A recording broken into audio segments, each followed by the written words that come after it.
All right, and it is a wash. The wash, People's Choice winner. No matter how small your commercial real estate projects are, you can still have a massive impact on your community. They don't have to be 300 plus apartment units. It doesn't have to be some 9-story mixed use complex. You can do it at small scale, just like we did here with The Wash. In fact, last week we won the Urban Land Institute's Excellence in Development Awards for 2023, as well as the People's Choice Award, which I'm very proud of. So today I'm going to show you how we did this project and why it won.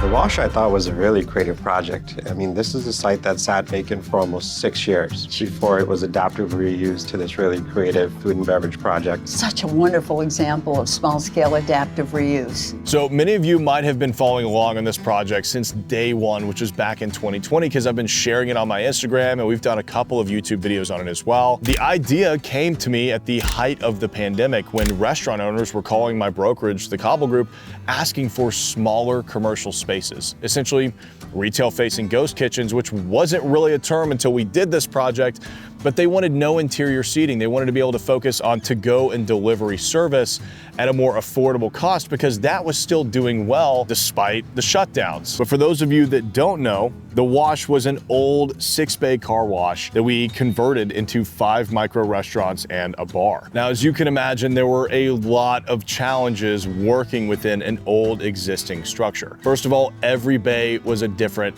width, a different depth. The site actually sloped down at one point, so we had to figure out how to make the storefronts look even. It's pretty funny. I always say this when it comes to commercial real estate development. You don't realize how much work really goes into all of the tiny things that no one ever thinks about, but I promise you they will be thinking about them if you get them wrong. Now, a pretty strategic part of the project already being 6 bays means that it leans into a multi-tenancy investment.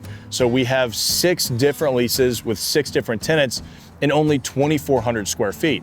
So kind of like what I was talking about earlier, you don't have to have these massive commercial real estate projects in order to have a multi-tenant situation, which diversifies your risk and makes your cash flow a lot more stable on these investments that you're doing. One of the things that really stood out to me was the financial model behind it and the way that the developer split it up into 6 different kitchens and kind of amortize the cost throughout the project, which I think really gives operators an opportunity to step into that and create a product for their customers that I think is really intriguing. Oh, hey, didn't see you there. So you're probably thinking 400 square feet per kitchen. That's really small, but these are incredibly efficient layouts. So let me show you what it looks like inside. So here's our front of house. You've got a serving counter back to the kitchen so they can give you the food and you can just send it right out the window. You'll be taking all of your orders, preparing to go and delivery up front right here, but plenty of space for one person to really operate within.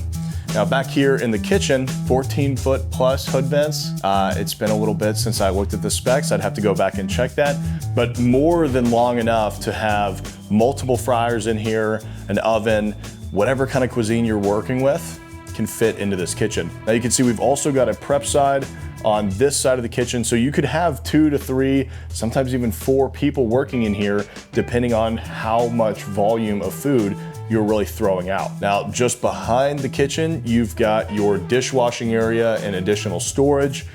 And then of course, your walk-in cooler, which is way bigger than any one tenant would ever need, but why not have more in case you're serving a ton of food?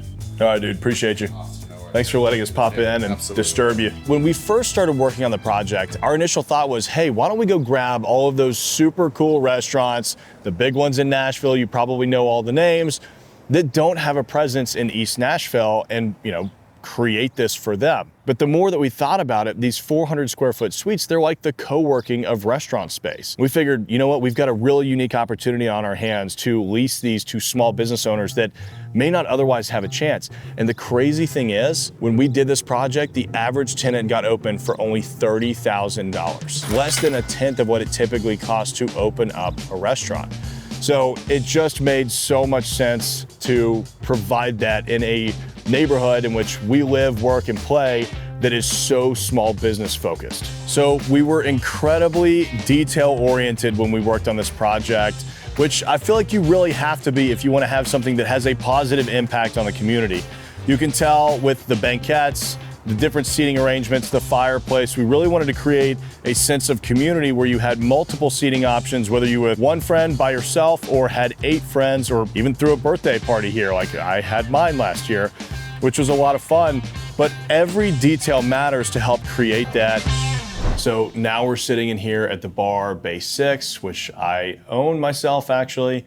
And it's the only spot in the Wash that has indoor seating. We figured if it's gonna be a bar, you gotta be able to have something for, 1, the bar, but 2, any of the other restaurant groups can come in here, or customers of those restaurant groups can come in here after they've ordered and eat inside if it's rainy or if it's cold. When we applied for the Urban Land Institute's Excellence in Development Awards, we thought, how cool would it be if we even just get considered? If you look at the list of other nominees, I mean, we were up against Geodis Park, Alta Riverwalk, Connect, 333. I mean, it is the who's who of incredibly amazing developments in Nashville that have made an outstanding positive impact. I almost blacked out for a minute when I started playing the video for the Wash as the final winner of the night for the Excellence in Development Award, and got a little teary-eyed, of course, because when you work on these commercial real estate development projects, it's 2 years of your life. I mean, we put 2 years of our lives into this project, hoping by the time it's done, somebody will like it. A lot of y'all reach out to me saying, hey, I found a car wash in Birmingham. I've got one in North Carolina. We'd love to partner with you on this. And it's really cool to just see that this crazy idea that you had during the pandemic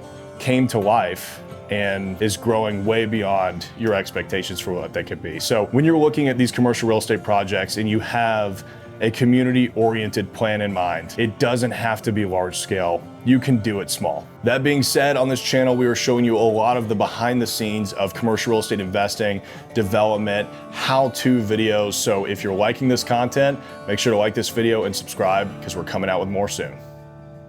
Great.